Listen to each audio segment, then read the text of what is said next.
"Your husband is dead," the man said. "Has been for 3 days. You have no claim here, no family, no money, and no one in this town who knows your name. Sign the paper and go home." Clara Whitmore stood in that office with 900 miles of travel on her boots and a marriage contract pressed against her chest, and she looked at Aldous Puitt the way a woman looks at a man who has badly miscalculated what she is made of. "I know my name," she said. "It's Mrs. Bacham, and I'm not signing anything." That was the night everything began. If you've ever been left with nothing in a place that doesn't know your name, you already know what Clara felt. Subscribe to this channel, follow her story all the way through, and drop your city in the comments. I want to see how far this story travels. The stagecoach pulled out before Clara had finished reading the notice nailed to the post outside the Dust Hollow land office. She heard the horses, heard the wheels crack against dry rock, and she didn't turn around. There was no point. There was nothing behind her anymore. Everything she had come from the cramped boarding house in Cincinnati, the 3 years of saving laundry money and mending fees. The careful handwritten letters exchanged with a man she had never once laid eyes on. All of it was behind her, pulling away in a cloud of Colorado dust. She read the notice a second time, then a third. Thomas Bacham, landowner and registered claimant of the Bacham Creek property, Dust Hollow Township, passed from this world on the 14th of October. His estate is currently under review pending legal determination of rightful succession. The 14th of October. Clara had been on a stagecoach the 14th of October, somewhere in the middle of Kansas, eating hard biscuits and watching the prairie flatten out toward the horizon. While she had been riding toward a life Thomas Bacham had already left his. She folded the notice carefully because she had learned young that panic was a luxury she couldn't afford, and she walked through the door of the land office. The man behind the desk was named Aldous Puitt. She would learn that name inside of 2 minutes. He had the kind of face that seemed pleasant until you looked at it for longer than a greeting required, the smile that held its shape a beat too long, the eyes that moved over her trunk and her bag and her coat before they moved over her face. "Miss Whitmore," he said, as though he'd been expecting her, which meant someone had told him she was coming, which meant someone had been watching the stage. "Mrs. Bacham," Clara said. She said it steadily. Her voice did not shake. "I have a valid marriage contract witnessed and notarized in Cincinnati, dated September 3rd of this year." Puitt's smile did something complicated. "Well now, that's an interesting position to take." "It isn't a position, it's a legal document." He leaned back in his chair with the slow confidence of a man who believed that rooms belonged to him. "Miss Whitmore, and I say that respectfully because you seem like an intelligent woman, Thomas Bacham did not file that contract here. Without local filing, the county doesn't recognize the union, which means you are legally speaking an unmarried woman with no claim to the Bacham estate." Clara set her traveling bag on the chair beside her. Not because she needed to rest it there, because she needed a second to breathe without it showing on her face. "Where is the estate attorney?" she asked. "There isn't one yet. That's being sorted." "Where is the will?" Something moved in Puitt's eyes. Fast. Gone before she could name it. "That," he said carefully, "is also being sorted." Clara picked up her bag. "I'll find my own accommodations. I'll be back with my document in the morning. I would like to speak to whoever is handling the legal proceedings." She walked out before he could speak again, because she had learned in 26 years of having very little that the moment you let a man like that control the length of a conversation, you had already lost something. Mitt. Dust Hollow was not what the letters had described. Thomas Bacham had written, or had someone write on his behalf, she now suspected about a prosperous small town with good water and honest neighbors. What Clara found was a main street with 3 saloons, a church with a broken bell tower, a general store with credit rates posted on the door like a warning, and the particular quiet of a place where everyone knew everyone else's business and was currently learning hers. She felt the watching. It was a specific sensation, not the open curiosity of a town greeting a newcomer, but something more calculating. Eyes that measured rather than welcomed. She found a room at the boarding house run by a widow named May Dullen, who charged fair and asked no questions beyond whether Clara could pay the first week in advance. Clara could. Barely. She counted what remained after that payment and made herself look at the number honestly. Enough for perhaps 2 more weeks. 3 if she skipped meals. Not enough to absorb a prolonged legal fight. She needed work. She needed information. And she needed to understand exactly what she had walked into. May Dullen, it turned out, was both a source of the first and an unexpected supplier of the second. "You're the Bacham contract woman," May said that evening, setting a bowl of soup in front of Clara without being asked. "Word traveled faster than you did." "I imagine it did," Clara said. May sat across from her at the kitchen table and folded her hands. She was a woman somewhere past 60, with the kind of directness that came from having survived too much to waste time being indirect about anything. "There are 2 men in this town you need to watch," May said. "Aldous Puitt, whom I believe you've already met, and Gerald Hatch, who owns the Dust Hollow Savings, and holds the note on half the properties in this county. Thomas Bacham was behind on a loan payment when he died. Hatch has been moving to claim the property under default. Your arrival complicates his plans considerably." "My arrival," Clara said, "appears to complicate everyone's plans." "That's because you're alive," May said, as though this were a simple and significant fact. "A dead man's estate is easy to divide. A living woman with a contract is something else entirely." Clara looked at her soup. "Did Thomas Bacham have a will?" May was quiet for just a moment too long. "There was talk of a will," she said finally. "Filed with a lawyer named Wallace Gideon, who has an office 2 streets over. But there's also talk that Puitt has been to see Gideon twice in the past week, and nobody knows what those conversations were about." Clara set down her spoon. "What was Bacham like?" May considered the question seriously, the way honest people do when asked to characterize the dead. "He was a man who meant well and acted slowly," she said. "Not unkind, not sharp. He had good land and good water, and not enough sense to protect either. He trusted people he shouldn't have trusted, and he put things off that needed doing." She paused. "He put off filing that contract. He put off making the trip to Cincinnati to meet you. He put off a great many things, and now you're sitting in my kitchen paying the price for his delays." Clara said nothing for a moment. Then, "Did he know he was ill?" "He knew," May said quietly. "He knew for 2 months before the end." Clara absorbed that. Absorbed the fact that Thomas Bacham had known he was dying and had not written to release her from the contract, had not written to warn her, had not written at all, not in those final 2 months. She thought about what that meant, and she held the anger of it very carefully, because anger required energy, and she had a limited supply. "Thank you for the soup," she said. "There's more if you want it," May said. "And if you need work, the widow Carver runs the town laundry. She's not easy, but she pays on time and she doesn't ask questions." The next morning, Clara was back at the land office before Puitt arrived. She stood outside it in the October cold and waited because arriving second meant giving a man like Puitt the advantage of having already settled into his territory. He came up the street and stopped when he saw her. "Miss Whitmore," he said. "Mrs. Bacham," she said. "Good morning. I'd like to see the record of land filings for the Bacham Creek property. That's a public record, and I'm entitled to review it." Puitt unlocked the office door without answering. She followed him in. He went to his desk. She stood at the counter and waited. "The records for that parcel," he said, opening a ledger with the unhurried movements of a man demonstrating control, "show Thomas Bacham as sole registered owner. No co-filing, no spousal addition, no record of any marriage contract." "I didn't ask if you had filed the contract. I asked to see the land record." He turned the ledger to face her. She read it. She noted the recording dates, the parcel boundaries, the water rights notation that ran alongside the land description. She noted the most recent entry dated 6 days ago, 4 days after Bacham's death, which showed a notation she didn't recognize. "What is this entry?" she asked, pointing. Puitt leaned across and looked at it with an expression of studied casualness.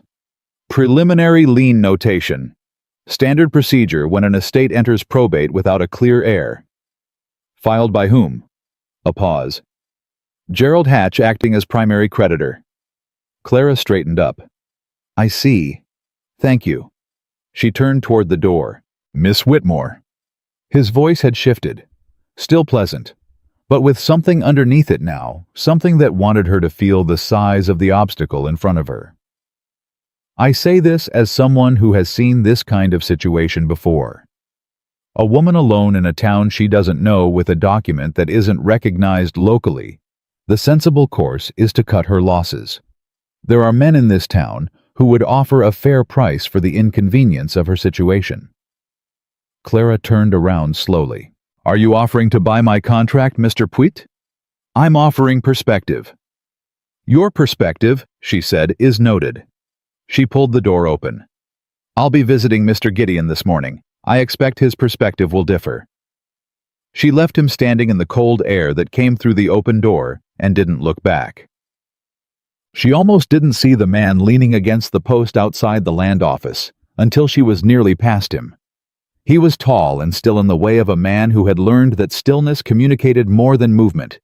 A sheriff's star on his coat, a face that had been weathered into something quiet and watchful.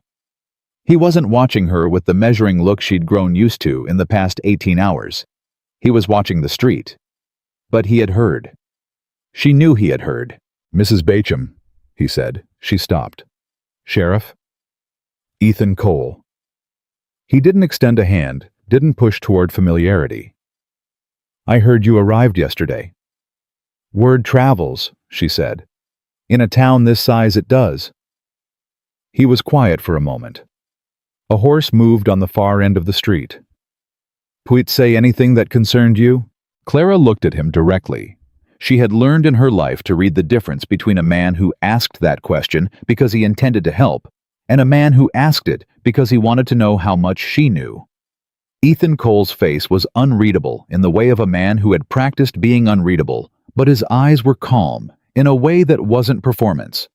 He suggested I had no legitimate claim, and that the sensible course was to sell out. Cole nodded once as though this confirmed something he already knew. You're going to see Gideon, he said. It wasn't a question. I am. Gideon is honest, Cole said. Cautious, but honest. Tell him everything. Don't minimize what you have. He said it the way a man says something he has decided to say, and then will say nothing further about. Clara studied him for a moment. Why are you telling me this? Cole looked at her steadily. Because Puit has been in that office 3 times this week, and Hatch has been in there twice, and Gideon is a man who can be worn down by pressure, if nobody's pushing from the other direction. He tipped his hat and walked on. Clara watched him go, and then walked the other direction toward Gideon's office, turning that over in her mind, the quiet specificity of it, the lack of sentiment, the information delivered clean and without agenda. Or without apparent agenda. She didn't trust appearances. But she filed the information carefully because information was currency she couldn't afford to waste. Wallace Gideon was a small, dry man with ink-stained fingers and the precise manner of someone who had spent decades caring about the exact weight of words. His office smelled of paper and old coffee. He stood when Clara entered a small dignity that she noticed, and he listened to her without interrupting, which was rarer than it should have been. She laid the contract on his desk. He read it. He read it again. This is properly executed, he said. Yes. Witness notarized dated. Yes. He set it down carefully. Mrs. Bacham, I need to tell you something and I need you to hear it without acting on it immediately. He paused. Thomas Bacham came to see me 6 weeks ago. He was ill. He knew his time was limited. He had me draw up a will. Clara's hands were very still in her lap. In that will, Gideon continued, he named you as primary beneficiary of the Bacham Creek property and all associated water rights. He instructed that the marriage contract upon your arrival was to serve as proof of the intended union and grounds for the inheritance to transfer to you, regardless of whether the marriage had been formally completed. Where is that will? Clara asked. Gideon's jaw tightened. That is the difficulty. I have the will. I filed it and I have the original. But 2 days after Thomas's death, a second document appeared, a prior will dated 18 months ago, naming Aldous Puit as executor and leaving the property to be liquidated with proceeds going to settle debts. He paused. That earlier will had not been in my possession. I had never seen it. It appeared in the county records as though it had always been there. The silence between them was dense. Someone inserted a fraudulent document into the county record, Clara said. That is my strong suspicion, but suspicion requires evidence, and evidence requires time, and in the meantime, Hatch has filed a lien and Puit is positioned as executor of a will that didn't exist last week. Yes, Clara stood. She walked to the window.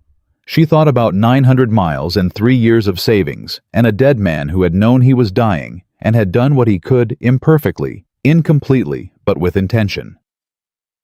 She thought about the water rights notation in the land record. She thought about what May Dullen had said, good land and good water. She turned around. Can the second will be challenged? It can, Gideon said. If we can demonstrate that it was inserted after the fact. If we can find a witness to the circumstances of the original will's execution. If we can establish that your contract was the operative document Thomas intended to rely on. What do you need from me? Gideon looked at her for a moment with the expression of a man recalibrating something. Time, he said. A few weeks to build the record, and your patience because they will try to move faster than that. They're already moving faster than that, Clara said. Hatch filed that lien 6 days after the death. They've had weeks of preparation while I was on a stagecoach. I know. Gideon was quiet. Which is why I need you to be careful.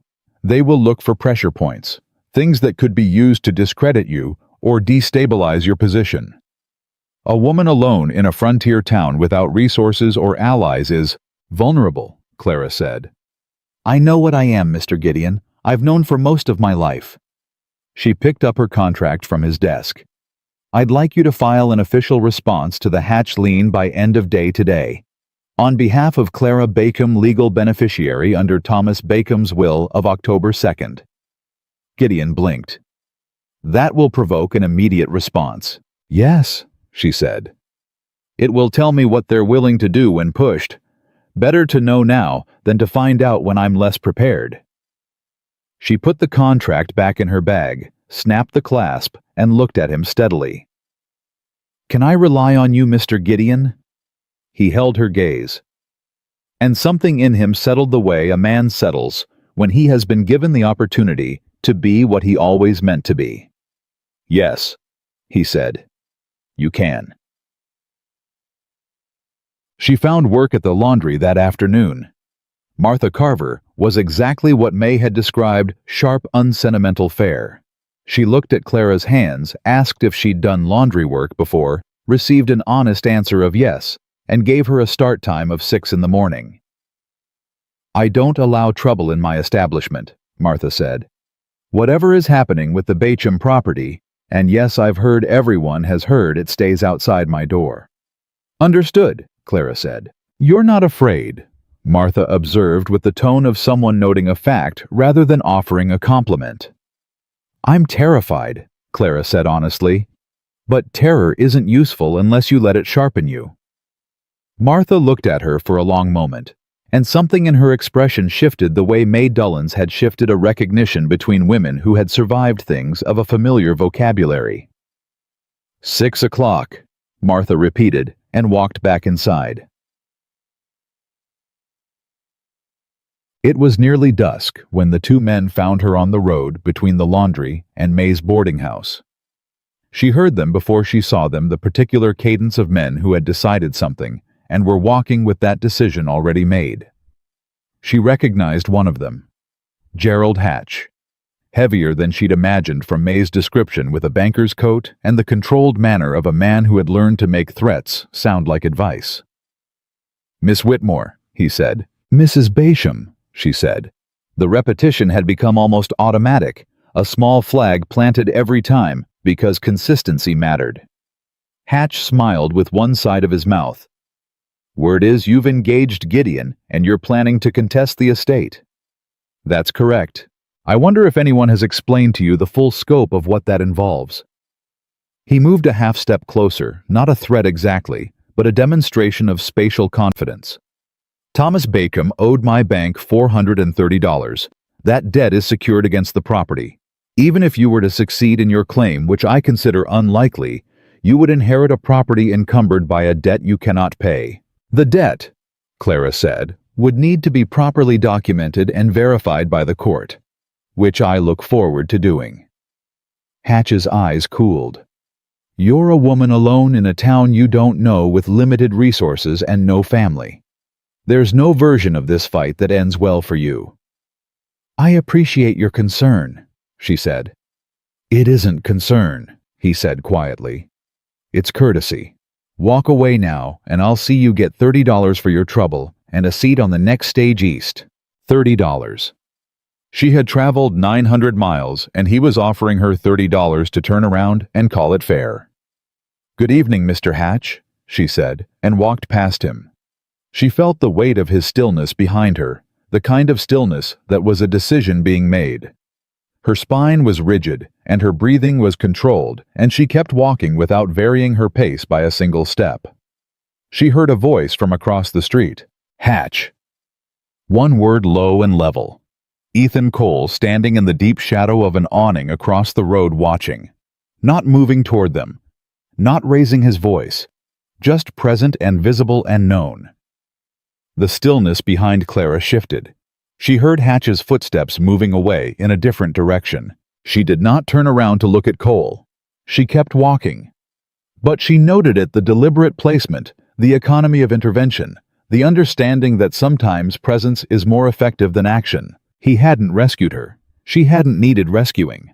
But he had altered the calculation, and that was something different. That was something she would think about later when she was alone in her room at May Dullen's boarding house, listening to the wind move across the Colorado dark and trying to find a foothold in everything she didn't yet know. She set her bag on the narrow bed and took out her contract and her small notebook and her remaining money, and she laid them out in front of her the way a general lays out a map. She had a lawyer she believed she could trust. She had work that would sustain her for now.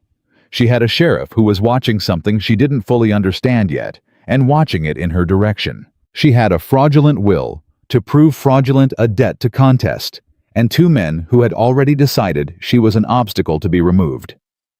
She also had, for the first time since stepping off that stagecoach into the Colorado cold, the quiet conviction that she was not going to be removed.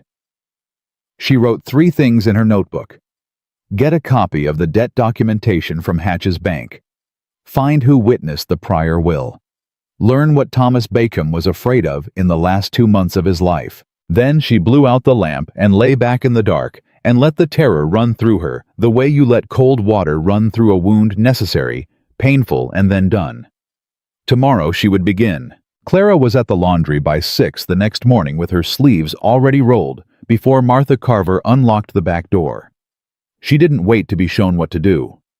She found the sorting table, found the first pile, and started working. Martha watched her for 30 seconds and said nothing, which Clara understood as approval. The work was hard and hot and exactly what she needed. Her hands knew what to do without her mind's permission, which left her mind free to move through everything she had learned and everything she still didn't know. She sorted and lifted and wrung and thought, and by the time the first hour was done, she had organized her situation into its parts with the same methodical clarity she had applied to her notebook the night before. The fraudulent will was the center of everything. Without it, Pweet had no standing as executor.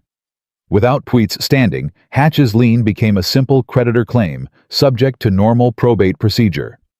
Without that lien holding priority, her contract and Thomas's legitimate will gave her the property outright. The architecture of what had been done to her was clear. What was less clear was how to dismantle it fast enough. She was deep in that thinking when one of the other laundry women, a wide, steady woman named Bess, who had been working at Carver's for 4 years, set a cup of water on the edge of the table beside her. "You're the Bacon woman," Bess said. Not an accusation, just a fact being confirmed. "I am," Clara said. "My husband worked Bycombe's south pasture last spring. Thomas paid him fair and on time. Bess picked up her own work without looking at Clara. Peweet tried to get my husband to sign something 2 days after Thomas died. Some kind of statement about Thomas's state of mind in his last weeks. My husband told him no. Clara's hands slowed. What kind of statement? That Thomas was confused, forgetful, not reliable in his thinking. Bess's voice was even and deliberate.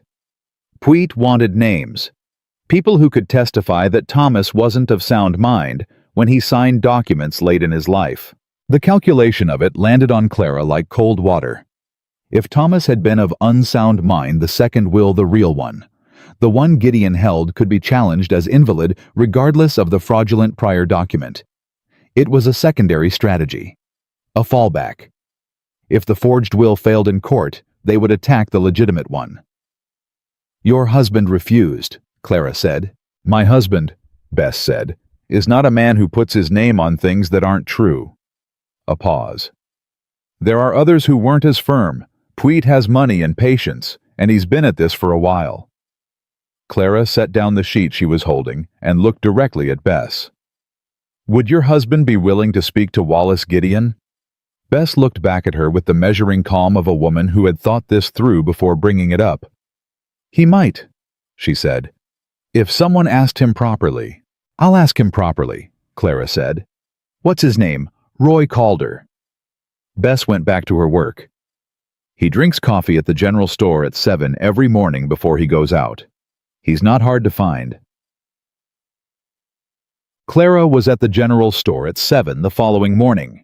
Roy Calder was a rangy, sun-darkened man of 50 with deliberate hands and the unhurried speech of someone who chose words carefully because he understood they had weight. She introduced herself, and he nodded and poured her a cup of coffee without being asked, which she took as a good sign.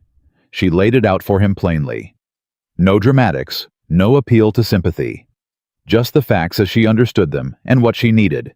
He listened the way serious men listen without his face giving anything away until she was finished. Then he looked at his cup. Thomas Bacon was of sound mind, Roy said. Right up to the last 3 weeks when the illness took him hard and fast. Before that he was slow and careful the way he always was, but he was clear. He turned the cup in his hands. I was there the day he rode out to the south pasture fence line and told me he'd sent for a woman from Cincinnati and he was going to do right by her. That was September. He was sharp as a new nail that day. Would you say that to Gideon? Clara asked. I would say it in open court, Roy said with the quiet certainty of a man who had already decided this before she asked. Clara wrapped both hands around her coffee cup and breathed once slowly. It was the first solid piece of ground she had found since stepping off the stagecoach. There's something else, Roy said. He was looking at the table. Thomas told me that day that he'd already signed the new will with Gideon. Told me he'd named his bride as beneficiary and that he was settled on it. Said he felt better with it done. Roy looked up. He also said that Hatch had been pressing him about the loan. That Hatch had made a comment about how the property would be easier to deal with if Thomas didn't have a widow complicating things. The room went very quiet in Clara's head. He said that directly, she asked. He said Hatch had said that a man dying without a wife on record was a cleaner situation for everyone. Roy's jaw tightened. Thomas laughed it off. Said he thought it was an odd thing to say. I didn't think it was odd at all. I thought it was a man telling Thomas exactly what he planned to do. Clara set down her cup. The picture was complete now, not all the evidence, not all the proof, but the full shape of the thing.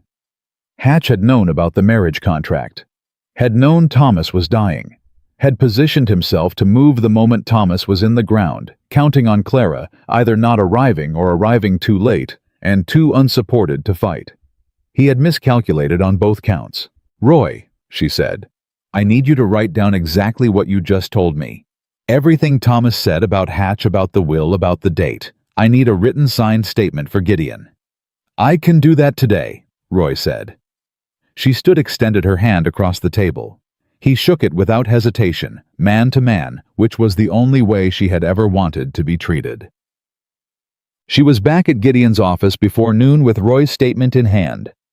Gideon read it twice, and when he set it down, his expression had changed the cautious wariness of the day before, replaced by something tighter and more focused. "This is significant," he said. "There's more." Clara told him about Puit's campaign to collect statements about Thomas's mental state. Gideon's eyes sharpened with each word.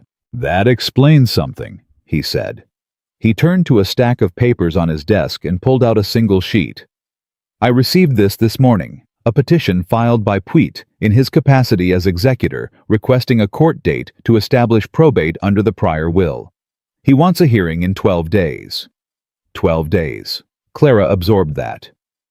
"That's not enough time," she said. "No," Gideon agreed. "It's designed not to be. 12 days barely gives us time to file a formal objection, let alone build the evidentiary record we need." He paused. "However, the filing of Roy Calder's statement today changes our position. We can now file a counterpetition challenging both the validity of the prior will and Puit's standing as executor. That forces the judge to address both documents before proceeding. Can we delay the hearing? We can petition for more time. Whether the judge grants it depends on who is hearing the case." He hesitated. "Judge Morris rides circuit. He's due in Dust Hollow in 11 days. He is a fair man, but he is also a man who likes order and dislikes complications. He will not be sympathetic to delay tactics." "Then we don't delay," Clara said. "We're ready in 12 days. What?" Gideon looked at her over the top of his papers. "Mrs. Bacon, to be ready in 12 days, I will need to establish the chain of custody on the fraudulent prior, will demonstrate that it was not in existence at the time of Thomas's death, obtain at minimum 2 additional witnesses who can speak to Thomas's intentions and mental state, and compile a full accounting of the Hatch loan to challenge its claimed priority." "Then we start today," Clara said. "What do you need me to do?" He was quiet for a moment. Then he pulled out a second sheet of paper and began writing a list.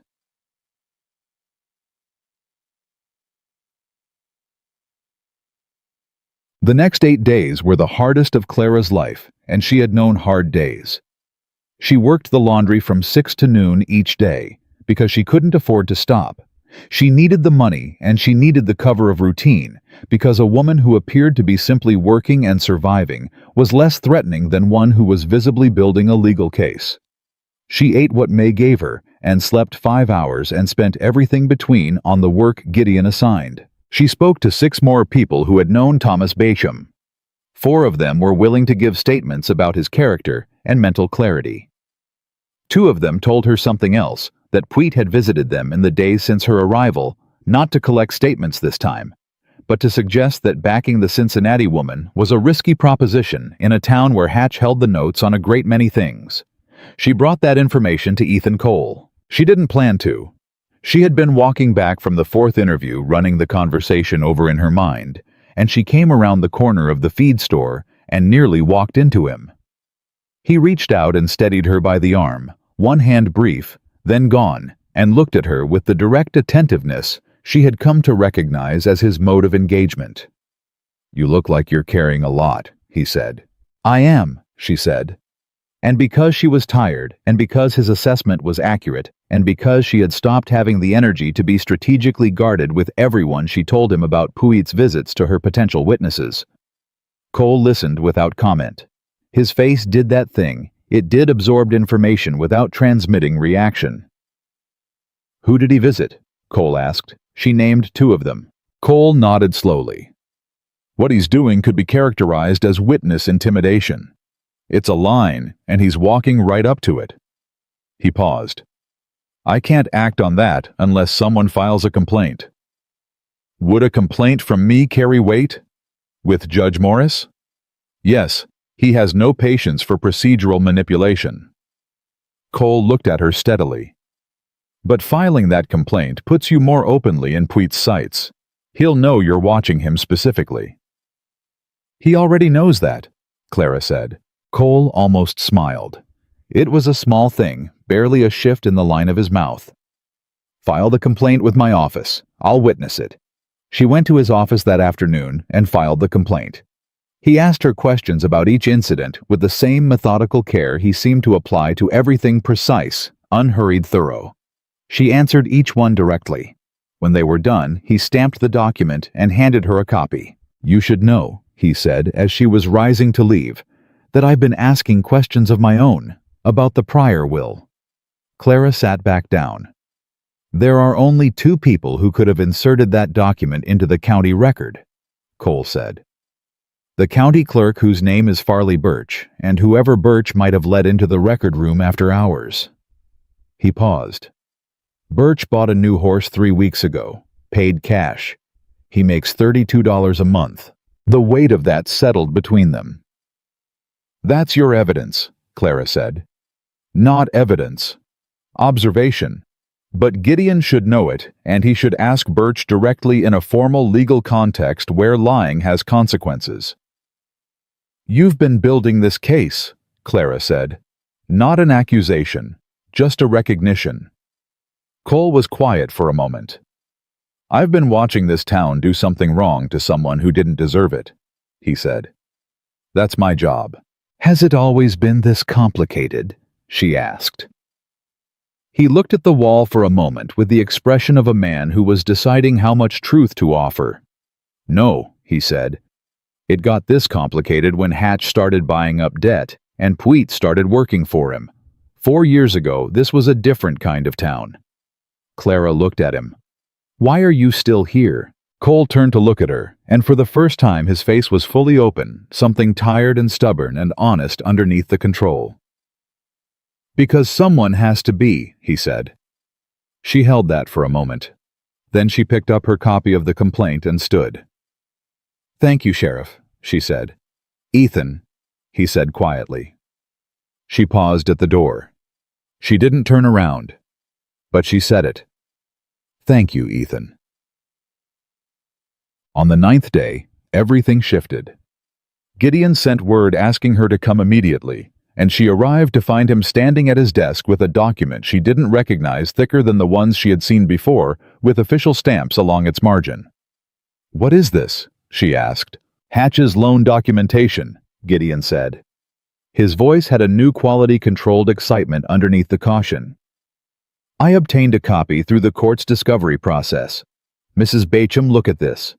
He pointed to a line near the bottom of the second page. Clara leaned in and read. The loan amount was $430 as Hatch had said. The security was the Bacham Creek property.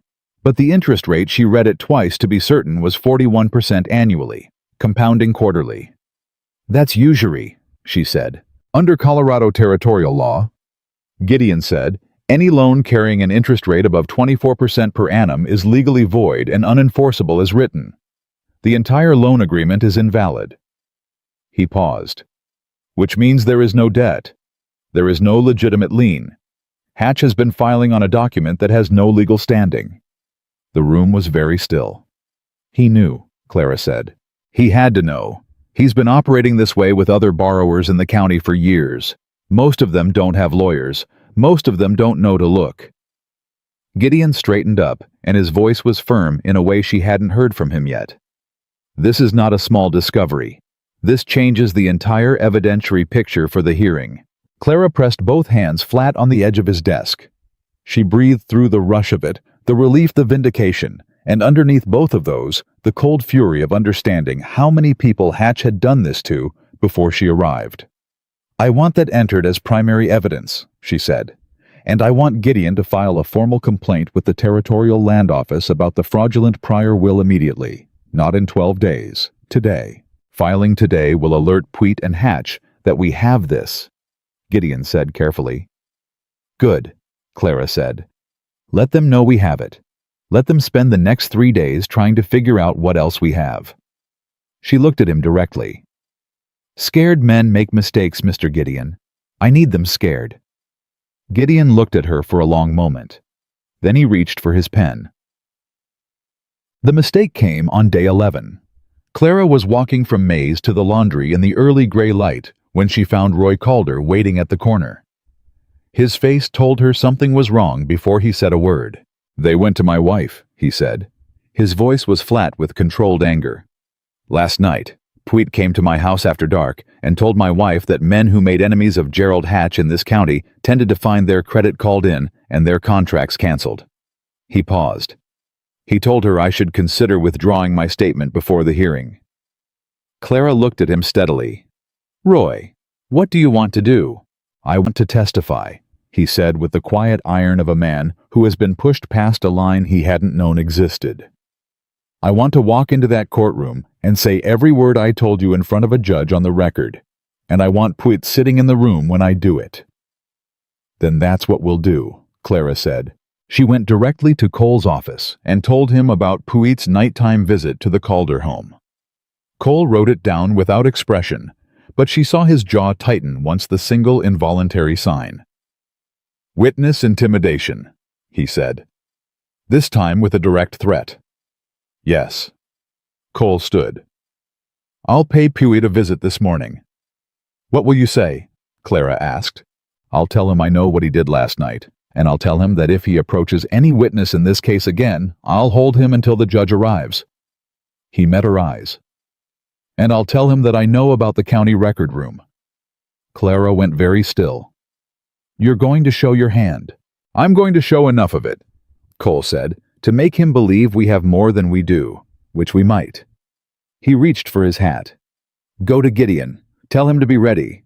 I think things are about to move fast." He was right. By afternoon, word had reached her through May, who heard everything worth hearing in Dust Hollow, that Pweet had spent 3 hours behind the closed door of Hatch's office. That Farley Birch, the county clerk, had been seen leaving that same office, looking considerably less composed than when he entered. That 2 of Hatch's associates had ridden out of town in the direction of the county seat, which was a direction a man rode when he was either running or trying to get ahead of something. Clara sat at May's kitchen table that evening and let herself feel the shape of what had changed. 8 days ago, she had had a contract, a determination, and very little else. Now she had a lawyer who was engaged and competent. She had 3 witnesses prepared to testify. She had evidence of a usurious and legally void loan. She had a sheriff who was not neutral, and she had rattled 2 men enough that they were making the exact mistakes she had predicted. May set a plate in front of her without being asked. "You look different," May said. "Different how?" Clara asked. May considered the question with her characteristic seriousness. "When you arrived, you looked like a woman who was afraid, but refusing to show it. Now you look like a woman who is afraid and doesn't care if it shows because the fear stopped being the point." Clara looked at her plate. "What's the point now?" "Winning," May said simply. Clara ate. Outside, the Colorado wind moved through the dark and the temperature dropped, and somewhere across town Pweet and Hatch were spending the night trying to recover from a position that was supposed to have been unassailable. One more day until the hearing. One more day of holding everything together. She had come 900 miles for a life she had been promised. She had lost the man who promised it before she even arrived. She had been offered $30 and a seat on a stage east and told to call herself lucky. She thought about all of that sitting in May Dullen's kitchen with the warmth of the stove against her face, and one day left before everything came to a point. Then she finished her dinner and went upstairs and wrote in her notebook until the lamp ran low, and when she finally put it down and lay back in the dark, she did not need to run the fear through her the way she had that first night. The fear was still there, but it had changed its shape.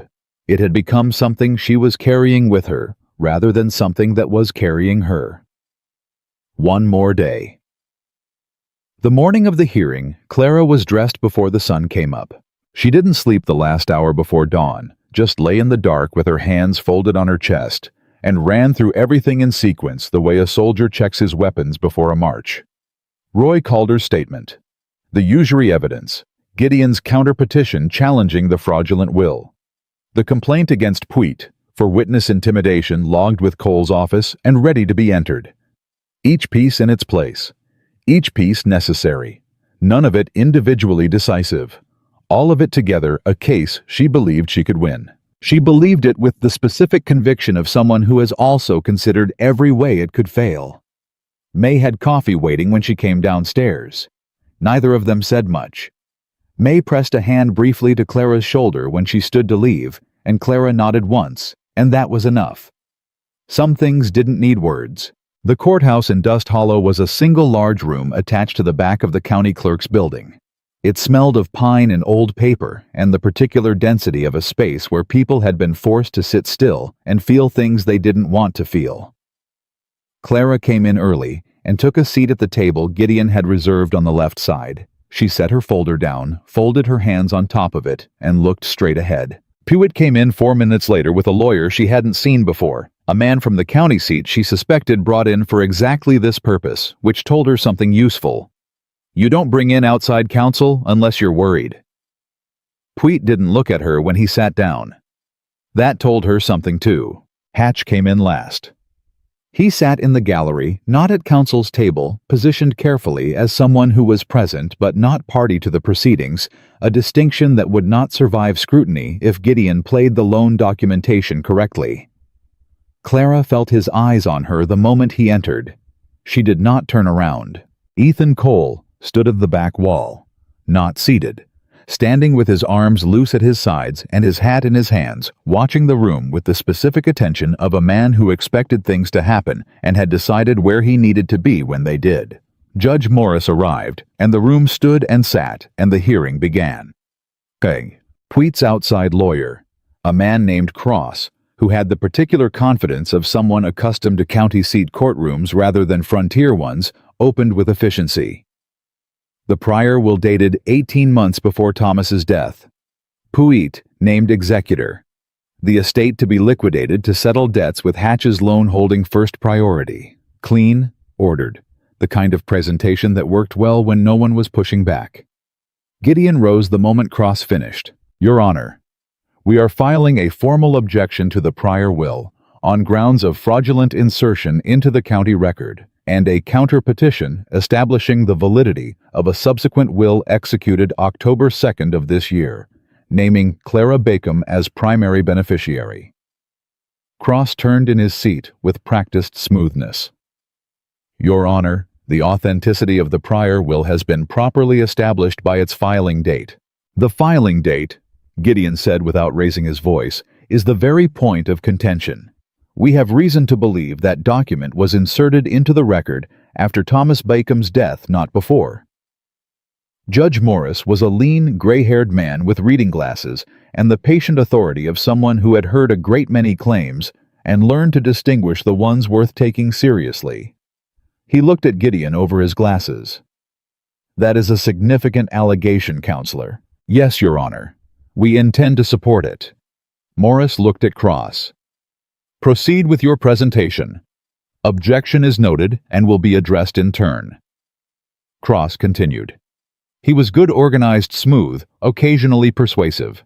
But Clara watched the judge, and she noticed the moment Morris began making notes, which was about 4 minutes in, which meant he was writing down questions rather than simply receiving information. Then Cross made his first mistake. He called Farley Birch. Clara kept her face still, but she felt Gideon go alert beside her, the slight change in his posture that she had learned to read over the past week as the physical signal that something important had just happened. Birch took the stand with the careful composure of a man who had rehearsed this. He testified that he had received the prior will for filing on the date shown in the record, that it had been delivered to his office by a representative of the Pewitt Estate Management, and that he had filed it according to standard procedure. Cross sat down. Gideon stood up. He was quiet for a moment before he spoke the specific kind of quiet that made the room lean in. Mr. Birch, Gideon said, you testified that the prior will was filed according to standard procedure. Can you describe for the court what standard procedure requires when receiving a will for filing? Birch answered. 2 witnesses to the delivery, a receipt issued to the delivering party, entry in the intake ledger with time and date. Thank you, Gideon said. Your Honor, I am entering into evidence the county clerk's intake ledger for the relevant date. I'd ask the court to note that there is no entry corresponding to the receipt of the prior will on the date claimed. The room shifted. Cross was on his feet immediately. The absence of a ledger entry is a clerical oversight. Or, Gideon said, still quiet, still level. It is evidence that the document was not received on that date at all. He turned back to Birch. "Mr. Birch, you recently purchased a horse. A gray quarter horse sold by the Harmon stable. You paid $65 cash. Your monthly salary is $32. Can you explain the source of those additional funds?" Birch's composure fractured. It wasn't dramatic, just a sudden tightness in his face, a hand that gripped the railing of the witness box too firmly. That's a personal financial matter, Your Honor," Gideon said, turning to Morris. "We are prepared to argue that Farley Birch was compensated to insert the prior will into the county record after Thomas Bycomb's death, creating the appearance of a filing that predated the legitimate will I hold. The horse purchase and the absence of a ledger entry are 2 points of a larger pattern we will fully develop." Cross was standing and objecting, and Morris was tapping his desk for order, and in the middle of all of it, Clara heard from the gallery behind her the sound of Gerald Hatch standing up from his seat. She turned around for the first time. Hatch was standing, and his face controlled banker smooth. Gerald Hatch had something visible in it for the first time. Not panic, not yet, but the recognition of a man who has just discovered that the floor beneath him is not where he thought it was. Cole at the back wall had straightened. His eyes were on Hatch, not moving, just watching. Hatch sat back down. Morris gavelled for order and got it. "I'm going to take a 10-minute recess," he said. "When we resume, Counselor Cross, you will address the ledger discrepancy directly. And Mr. Gideon, you will have the opportunity to present your counter-evidence in full." In the 10-minute recess, Gideon gripped Clara's arm at the table and spoke quietly and fast. They didn't expect the ledger. Birch was supposed to be unassailable. He's a county official, his testimony carries weight, and Cross brought him assuming we wouldn't have documentation to counter him. Gideon's voice had an urgency he was keeping barely controlled. "But now they know we have it, and they're going to adjust. Cross is going to come back in here and shift the attack to Thomas's mental state. That was always the fallback. Get ready." "Roy is ready," Clara said. "They may also attack you directly," Gideon said. "Your character, your motives for coming here, the contract itself. Cross is good enough to try to make a legitimate marriage contract look like opportunism." "Let him try," Clara said. Gideon looked at her for a moment. "There is one thing I didn't tell you," he said, "because I didn't want it to affect your preparation." He paused. "Cross filed a motion this morning before the hearing. He's arguing that because the marriage was never formally completed, that Thomas died before you arrived, the contract cannot confer beneficiary status, that you are legally a stranger to the estate." Clara absorbed this. "That's their real argument," she said. "The prior will was a distraction, a way to tie up the proceedings while the primary attack was this." "Yes." She thought about that for a moment. "The contract specifies beneficiary rights contingent on arrival and intent to complete the union, not on formal completion." "It does," Gideon said. "I believe we can argue it successfully, but it's going to come down to the language of the contract and the judge's interpretation." "Then let's make sure Morris understands exactly what that language means," Clara said. When the hearing resumed, Cross did exactly what Gideon had predicted. He dropped Birch visibly strategically without acknowledging the retreat, and turned the entire presentation toward Thomas Bycomb's character and competence. He called a man named Doyle, who ran the feed store, who testified that Thomas had seemed distracted and forgetful in his last months, had confused orders twice, had appeared unwell. Gideon cross-examined. "Mr. Doyle, you described Thomas Bycomb as distracted and forgetful. You're aware that he was ill?" "I heard he was sick, yes." "A man who is dying of an illness might appear distracted to those around him, mightn't he? That wouldn't tell you anything about his legal competence." Doyle shifted. "I suppose not. Did Thomas Bycomb ever fail to pay you, ever sign something you later had reason to believe he didn't understand?" A pause. "No." "Thank you," Gideon said and sat down. Cross called one more character witness. Then Gideon called Roy Calder. Roy walked to the stand with the unhurried certainty of a man who knows exactly what he is going to say and why it is true. He settled into the seat, looked at Gideon and waited. Gideon took him through it methodically. Thomas's clarity. The specific conversation about the will, the date, the content, Thomas's own words about having named his bride as beneficiary. Thomas's explicit reference to having signed documents he was settled on. Then Roy said the thing Clara hadn't known he was going to say. Thomas told me one other thing that day, Roy said. He wasn't looking at Gideon now. He was looking at the judge. He told me that Gerald Hatch had come to him 2 weeks before and offered to forgive the entire loan, the whole $430, if Thomas would agree to add Hatch as co-owner of the water rights. The gallery stirred. Thomas said no, Roy continued. He said the water rights were part of what he was leaving to his bride, and he wouldn't trade them for anything. Roy paused. He said Hatch didn't take it well. Clara heard Cross rise behind her. Objection. Your Honor, hearsay. Withdrawn, Gideon said smoothly. Mr. Calder, I have no further questions. He sat down and leaned to Clara's ear. The hearsay objection would have been sustained. But the jury, the judge heard it. He can't unhear it. Clara kept her face still. Her hands were flat on the table. Underneath the stillness, her heart was moving hard. Morris was making notes again. More notes than before. Then Cross stood and looked directly at Clara, and her name was called. She had known this was coming. She walked to the stand with her folder and she sat down and she looked at Cross the way she had learned to look at men who intended to diminish her directly, without hostility, without submission. Just a woman prepared to answer questions accurately. Cross began with the contract.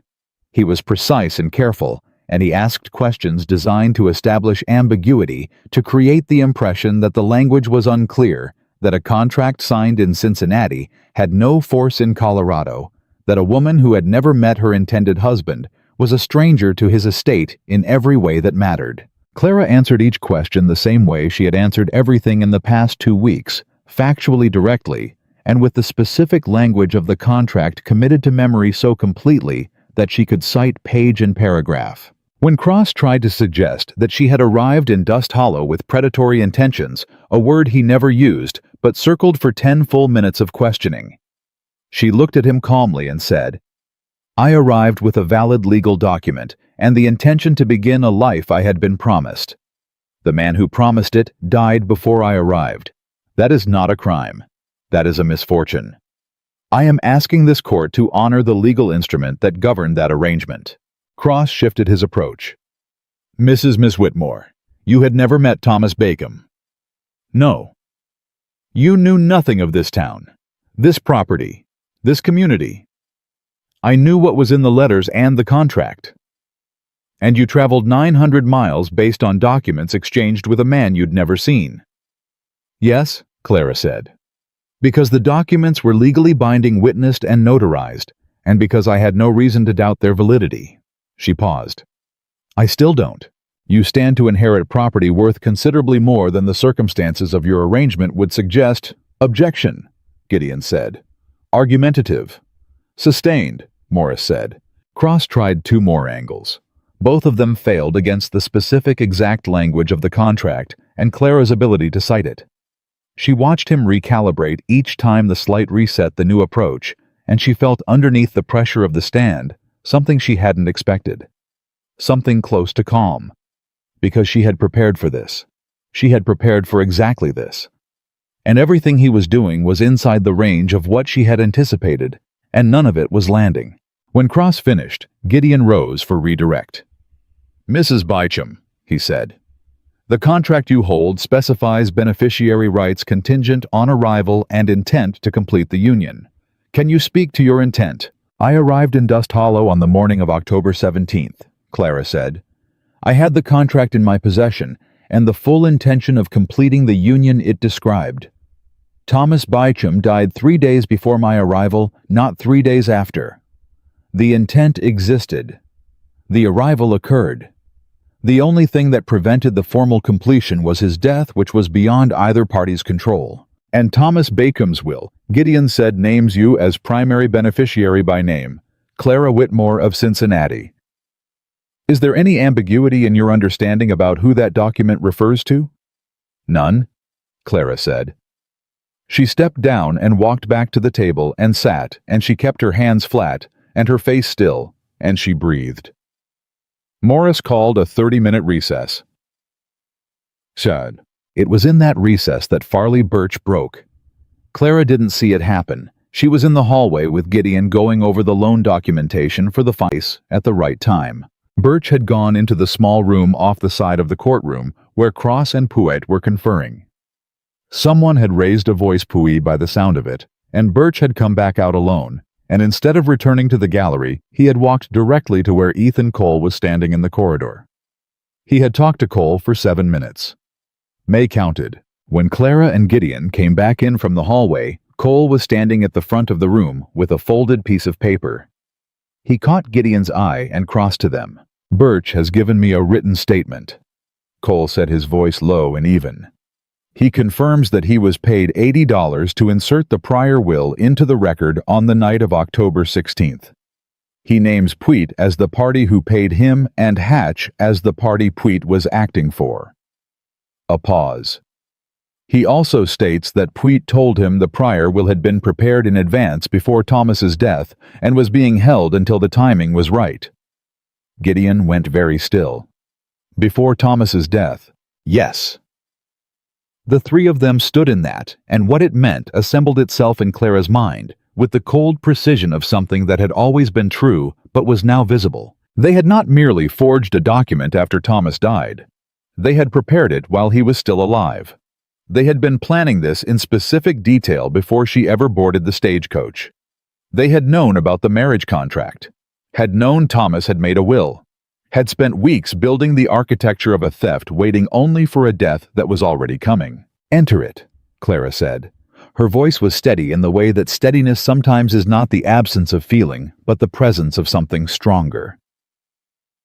All of it, Gideon said. He looked at Cole. Can Birch testify? He will, Cole said. He wants immunity from criminal prosecution in exchange. That's a matter for the territorial court, not this proceeding, but he'll testify. When Morris returned to the bench and the hearing resumed, Gideon entered Birch's statement into the record. Cross objected. Morris overruled. Cross objected again on different grounds.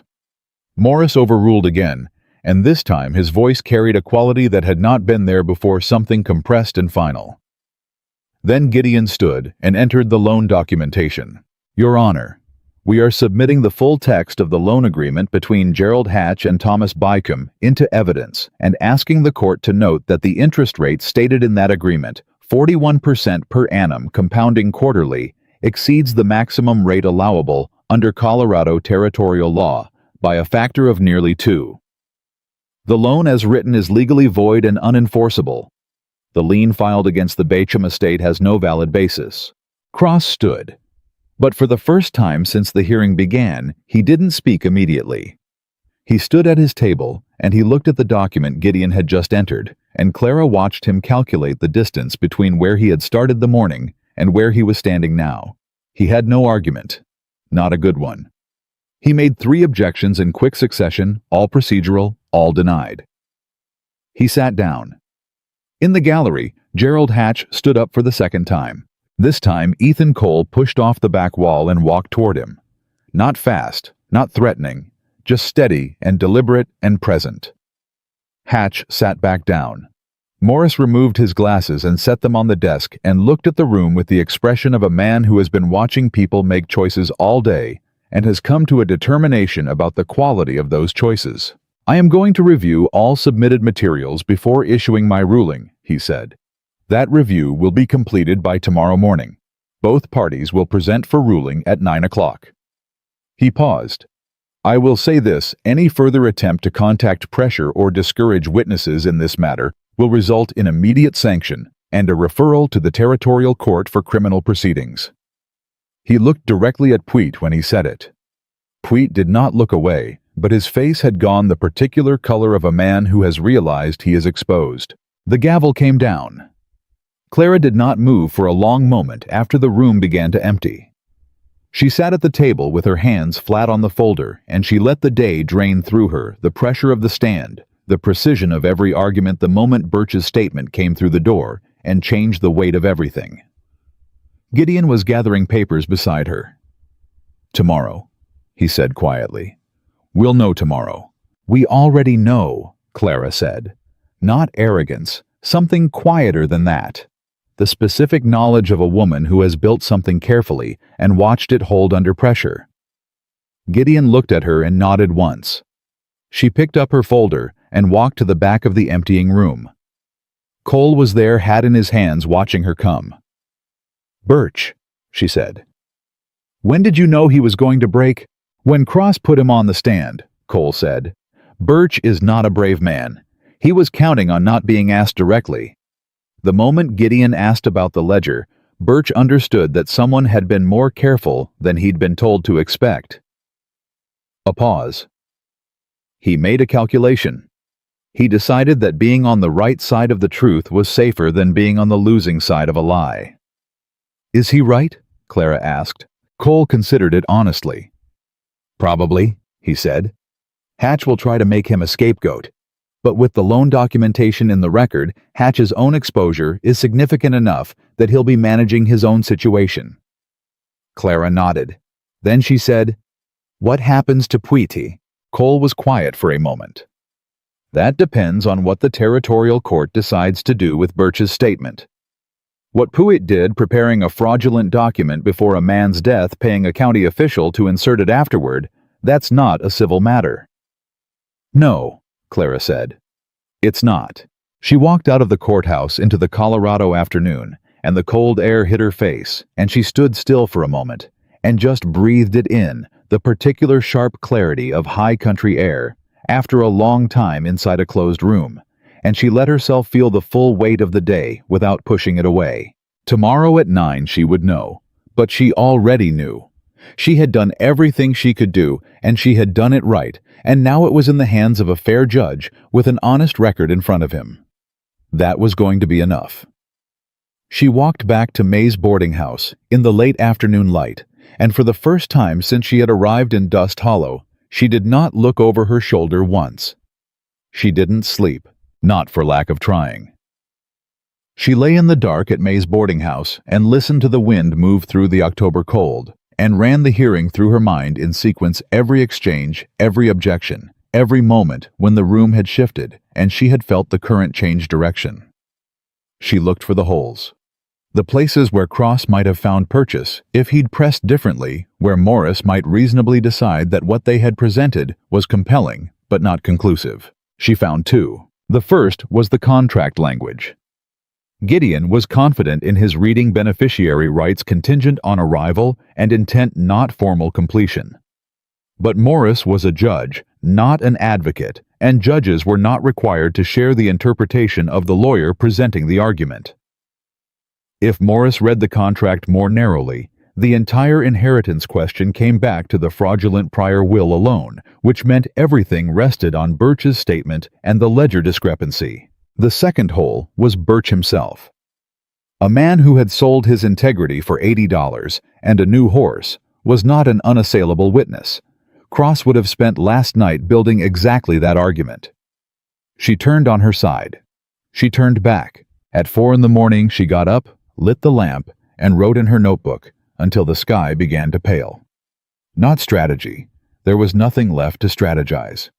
Just the plain record of what had happened and what it had taken to get here, written in her own hand, because she had learned young that writing things down made them real, in a way that thinking them did not. May knocked at 5:30 with coffee and a look that asked the question without words. "I'm ready," Clara said. It was both an answer and a decision. She arrived at the courthouse at 8:15 and found Ethan Cole already there, standing outside the door with his hat on and his coat buttoned against the cold. He looked at her the way he always looked at her, directly, without the careful social management most men applied when they were uncertain what a woman needed from them. "You didn't sleep," he said. "No. Neither did Puit from the look of it." He nodded toward the far end of the street. "He was at the telegraph office at 6 this morning." Clara absorbed that. "Sending word to Hatch's people at the county seat? That would be my read." Cole paused. Whatever he sent, it's too late to change anything in that courtroom today. Morris already has the record. He's been in his room since last night. Cross. Left on the 8 o'clock stage.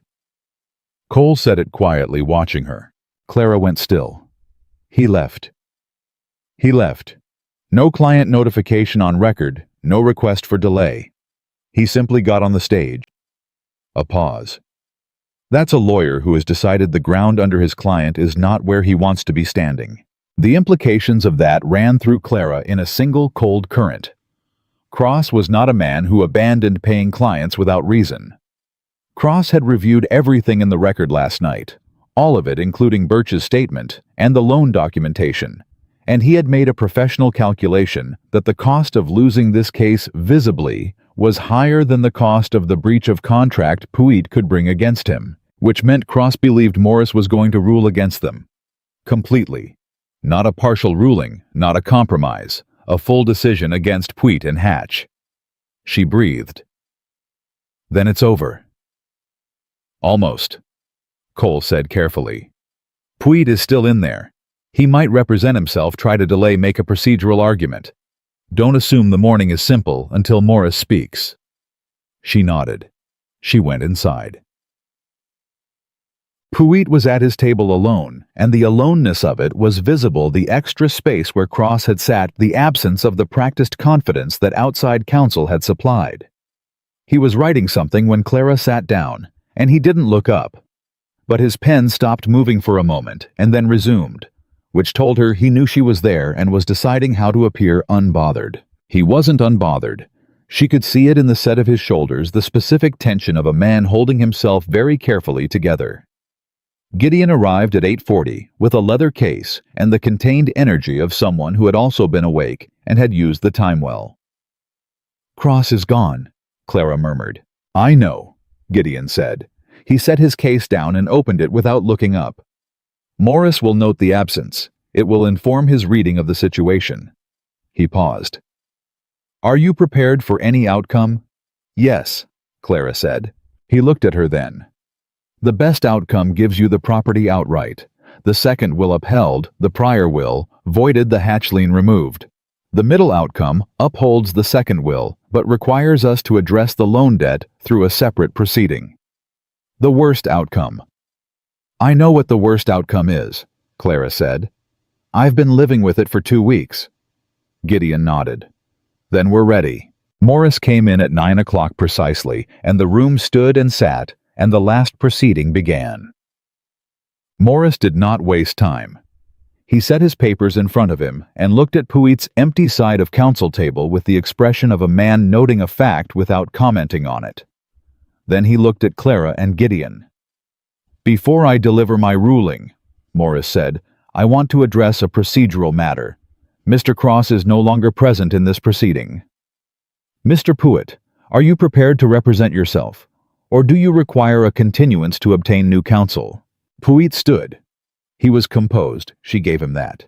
Whatever he was feeling, he had organized it into a functional presentation. "I'll represent myself, Your Honor." Morris studied him for a moment with the flat attention of a judge who has seen men make this decision before and knows what it usually means. "Very well. I'll allow limited opportunity for response after I deliver my findings. Be seated." He opened his papers. "I have reviewed the full record of submitted evidence in this matter, including the counterpetition filed by counsel for Clara Bacon, the testimony presented during yesterday's hearing, and the written statement obtained by Sheriff Cole from County Clerk Farley Birch." He paused. "I want to address each contested point in turn." Clara's hands were flat on the table. She did not move. On the matter of the prior, will dated 18 months before Thomas Bacon's death, and filed under Aldous Puig's name as executor. The absence of a corresponding entry in the county clerk's intake ledger for the claimed filing date is not standing alone conclusive. Ledger errors occur.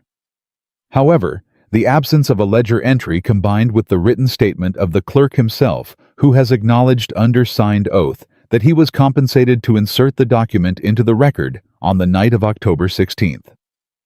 4 days after Thomas Bacon's death, constitutes substantial evidence of fraud upon this court. Morris looked up briefly. Substantial is a measured word. I use it deliberately. He returned to his papers. The prior will is voided. It has no legal standing in this proceeding or any subsequent proceeding. The gallery stirred. Clara heard it as though from a distance. On the matter of the subsequent will executed October 2nd of this year before Wallace Gideon as witness and notary, the will is properly executed, properly preserved, and properly entered into evidence. The testimony of Roy Calder corroborates both the will's existence and Thomas Bysham's clear intent at the time of execution. I find no credible evidence of mental incapacity that would invalidate this document. He turned a page. The second will is upheld. Thomas Bysham's expressed intent is recognized as legally operative. Clara felt something move in her chest, not relief, not yet because there was still the contract question, but the specific sensation of a weight that has been pressing for weeks, easing by degrees. On the matter of the marriage contract, and Clara Whitmore Bakeham's standing as beneficiary opposing counsel, raised the argument that the failure to formally complete the marriage negated the contract's force. I have reviewed the contract language carefully. Morris paused. The contract specifies in its beneficiary provisions that the rights therein vest upon the arrival of Clara Whitmore in Dust Hollow with intent to fulfill the contract's terms. It does not require formal completion of the union as a prerequisite to those rights. It requires arrival and intent. He looked up. Mrs. Bacham, you arrived on October 17th with the contract in your possession and every expressed intention of fulfilling its terms. Thomas Bysham's death on October 14th was not a failure of intent by either party. It was a fact beyond both parties' control. Clara breathed. The contract is valid. Clara Bacham is recognized as primary beneficiary under Thomas Bysham's will of October 2nd.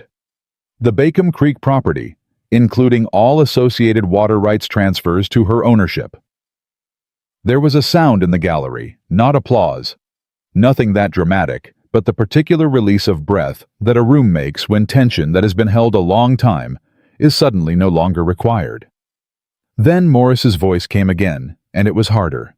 On the matter of the Hatch loan and the lien filed against the Bacham estate, the loan documentation entered into evidence establishes an interest rate of 41% per annum, compounding quarterly. This rate exceeds the maximum allowable rate under Colorado territorial law by a factor approaching 2. The loan agreement as written is legally void. He paused. The lien has no valid basis.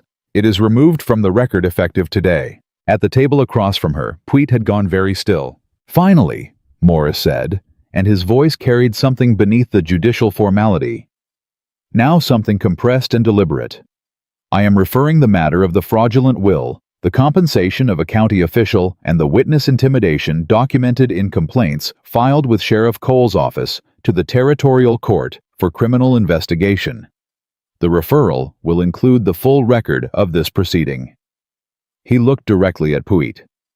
Mr. Puit, do you have any response to the findings as stated? Puit stood. He was pale, but his voice when it came was controlled. Your Honor, I would respectfully request a review of the findings are issued, Morris said. A request for review requires written filing within 30 days and will be addressed by the Territorial Court, which will also be handling the criminal referral. This proceeding is concluded. The gavel came down. Clara did not stand immediately. She sat at the table while the room moved around her, Gideon gathering papers, with hands that were not entirely steady, the gallery shifting and murmuring.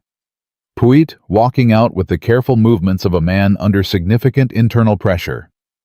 She sat, and she held the ruling in her mind and let it become real. The property was hers. The water rights were hers. The fraudulent apparatus that had been built to take them from her before she even arrived had been dismantled in open court on the record by a fair judge with the evidence she and Gideon and Cole had spent 12 days assembling. Thomas Bysham had tried to do right by her. He had done it imperfectly, incompletely, with the delays of a man who put things off. But he had made a will that named her. He had sent for her.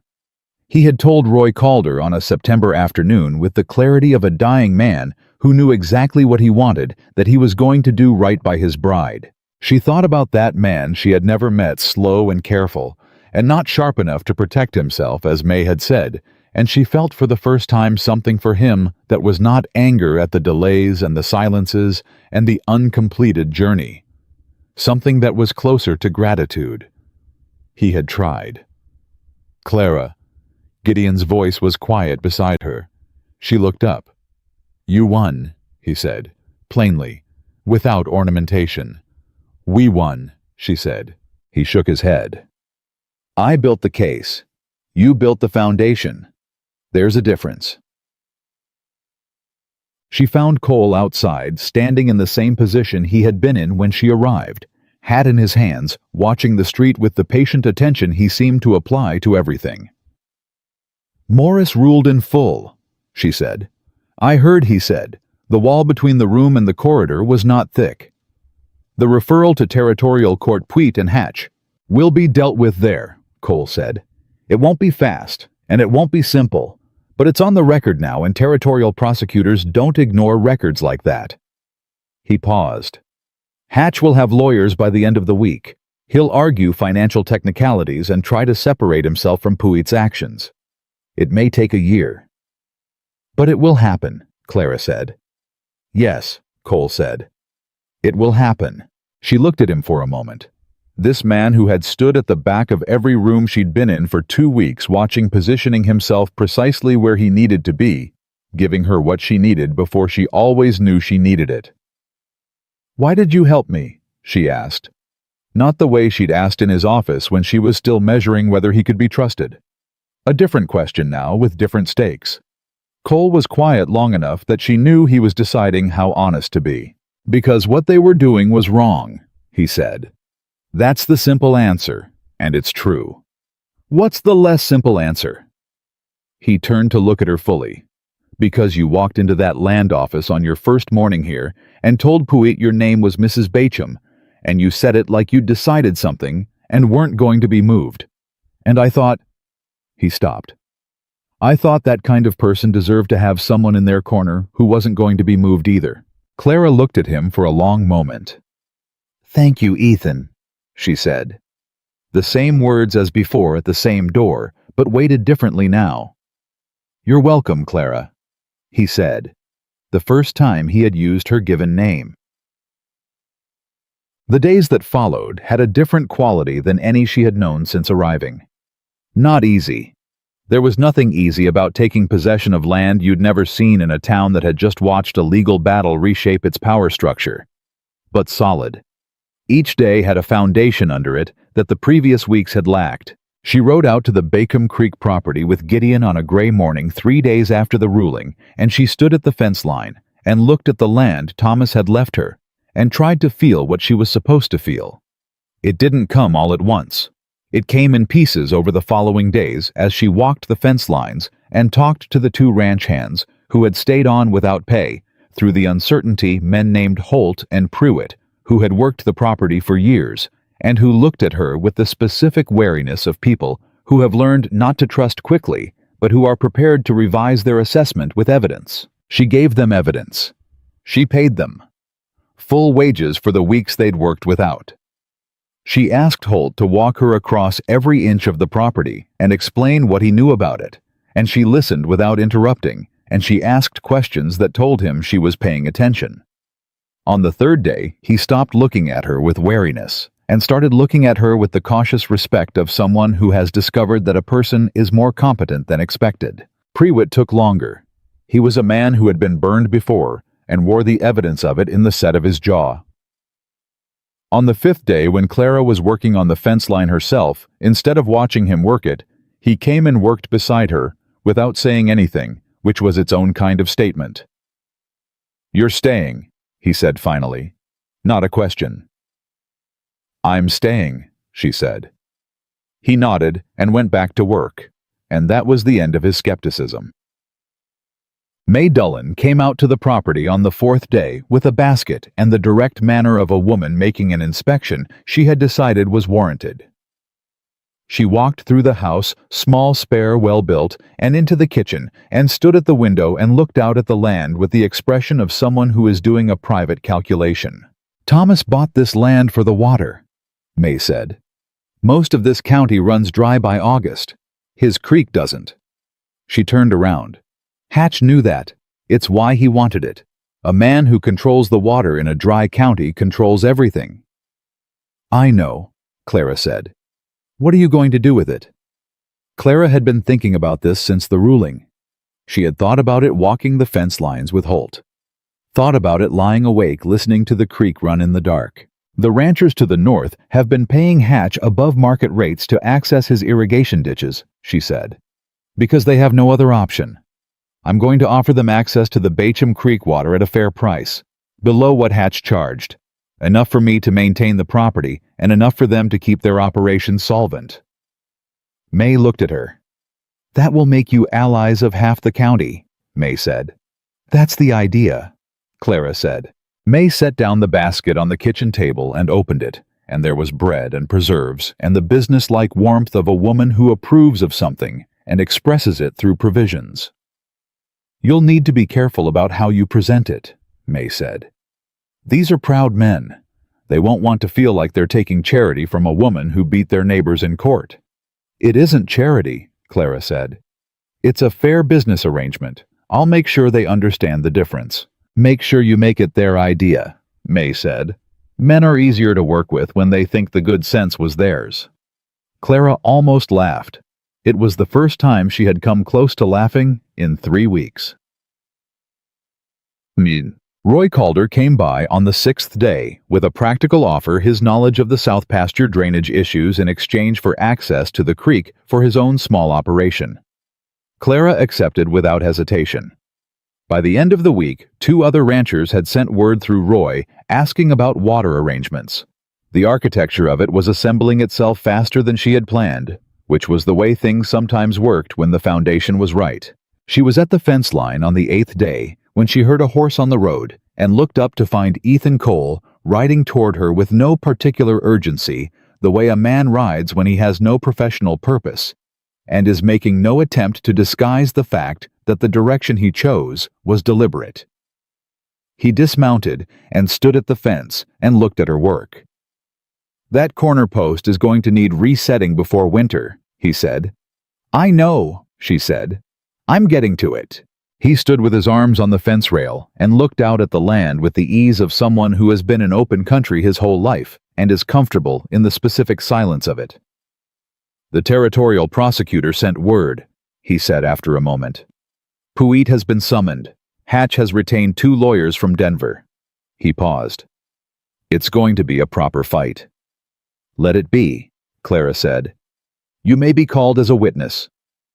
"Good," she said. "I have things to say." Cole was quiet for a moment. A horse moved somewhere in the pasture behind her. The creek ran. The October cold was settling into a different quality, the first real edge of approaching winter, the kind of cold that had intention in it. "You've changed things here," Cole said. It wasn't flattery. It was an observation delivered with the same directness he applied to everything. "I just defended what was mine," Clara said. "That's not nothing," he said, "in a town where most people don't." She looked at him. He was looking at the land still, and she studied the profile of him, the weathered patience of his face, the steadiness that had been a constant in 3 weeks of nothing being steady. And she felt the specific awareness of a woman who has been so focused on survival that she has not permitted herself to notice certain things and is now, with the pressure lifted, noticing them. "What do you do," she asked, "when you're not standing at the back of courtrooms and arriving at the right moment on dark streets?" He turned to look at her with the slight shift in expression that she had learned to read as the closest he came to surprise. "I have a small place north of town," he said. "I run a few head. Nothing serious." A pause. "Most of what I do is what you've been watching me do." "Being present," she said. "Being present," he agreed. She turned back to the fence post and tested it with both hands loose as he'd said. She would need to reset it before the ground froze solid. "I'm having Roy and two of the North ranchers for supper on Friday," she said, "to discuss the water arrangement." She was looking at the post. "You should come." He was quiet for a moment. "What time?" he said. 6 o'clock. "I'll be there," he said. He remounted with the easy economy of a man who has done it 10,000 times and turned the horse toward town, and she listened to the hoofbeats until they faded.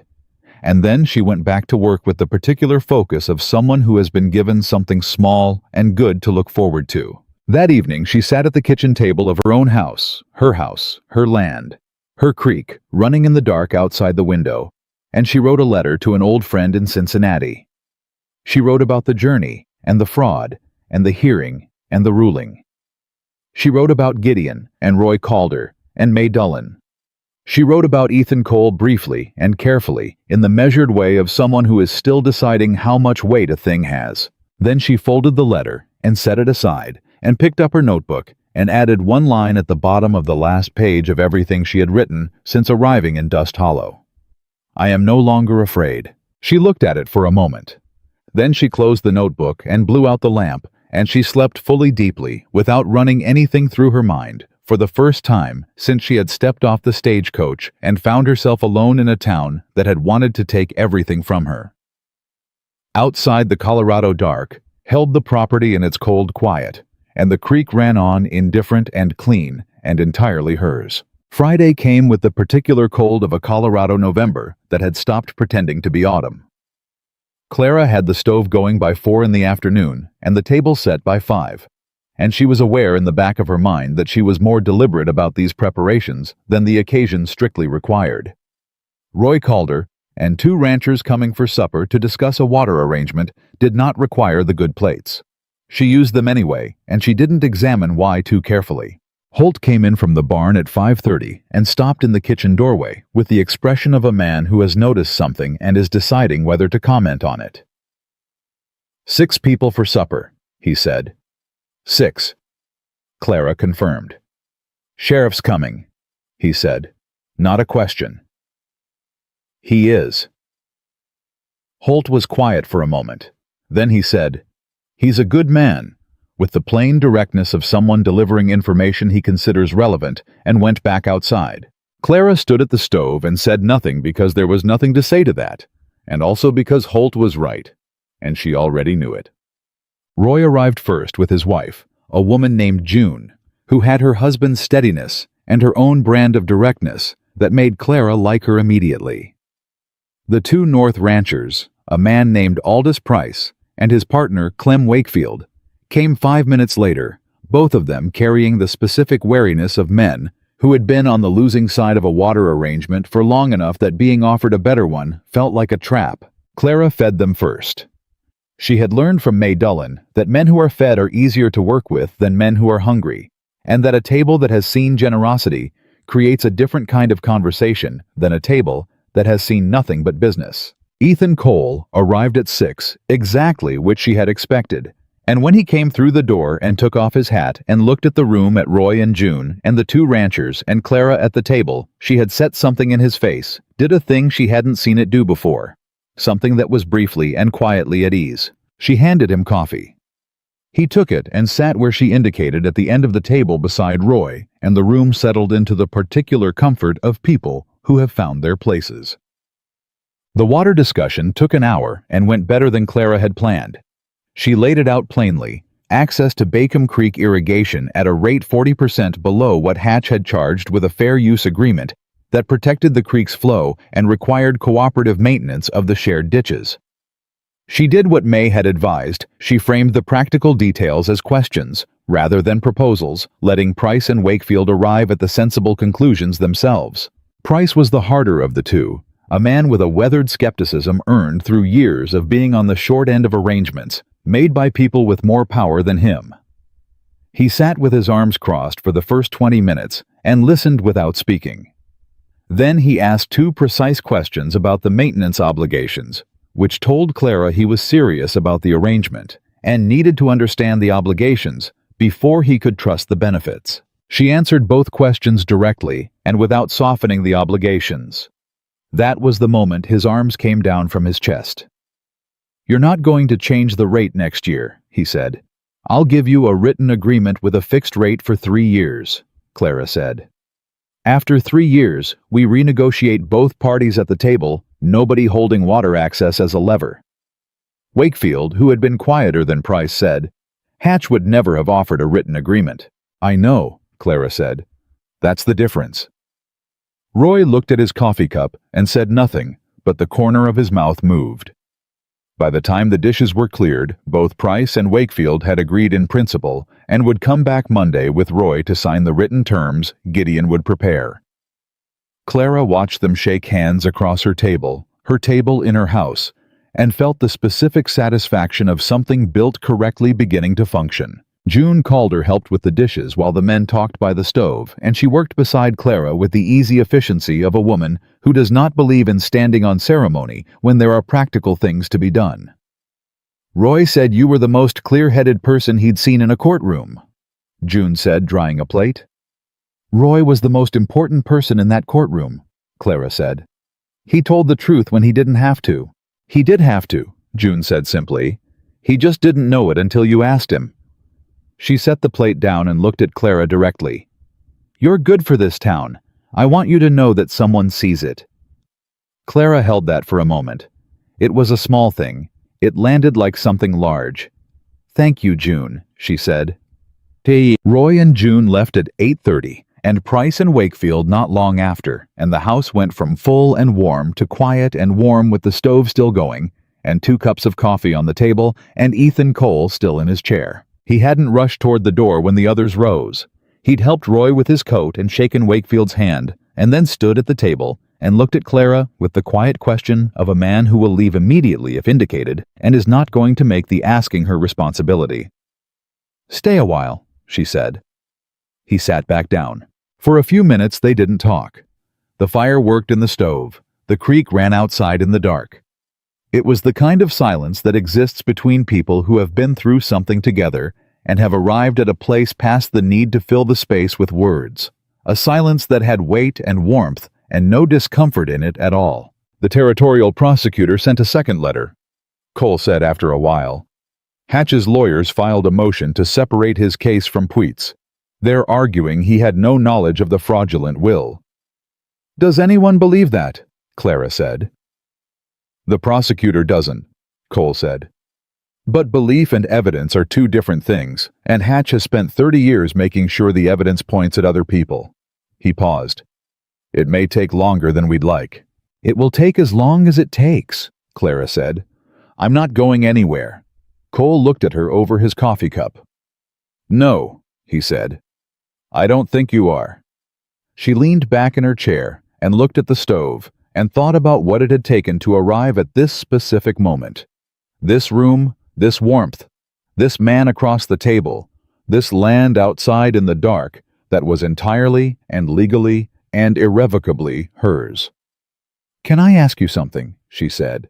"Yes," he said. "The night Hatch stopped me on the road, when you were standing across the street. How long had you been there?" Cole was quiet for a moment. "Long enough," he said. "You'd been following me." "I'd been watching the road between the laundry and Maze," he said carefully. "Hatch had been in the saloon for 2 hours. That's a particular kind of waiting. You knew he was going to approach me." "I thought it was likely." Clara looked at him. "You could have warned me." "I could have," he said. "But a woman who has been warned that a man might approach her walks differently, more cautious, more obviously supported. I thought you were better served by walking exactly as you walked and having the situation resolved the way it was resolved." He paused. "I may have been wrong. You should have had the choice." The honesty of that, the willingness to say, "I may have been wrong" without qualification, did something to the inside of Clara's chest that she noted and set aside for later. "You weren't wrong," she said. "But I'll take the choice going forward." "Yes," he said. "Going forward." The phrase sat between them with a meaning neither of them examined directly, which was its own kind of acknowledgement. He left at 10 o'clock, and she stood in the doorway and watched him ride out, and then she closed the door and stood in the warm quiet of her own kitchen and let herself feel the full weight of the evening. The water arrangement. June Calder's words, the 2 cups on the table, the specific comfort of a man who had said going forward and meant something by it.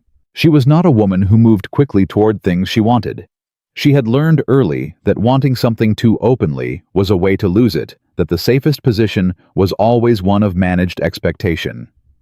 But she was discovering not the same woman who had boarded a stagecoach in Cincinnati, with a contract pressed against her chest like a shield, and terror running underneath every practical calculation she made. That woman had survived. This woman had built something. The difference mattered.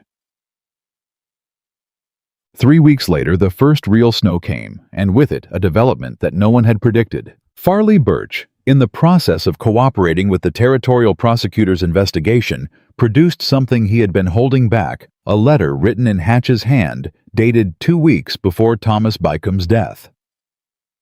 The letter instructed Pruitt to prepare the prior will document and hold it ready. It referenced the marriage contract by name. It referenced Clara Whitmore by name. It said in Hatch's precise banker's language that the arrival of the Cincinnati woman would need to be managed efficiently if the property transfer was to proceed as planned. Clara was at Gideon's office when he showed it to her.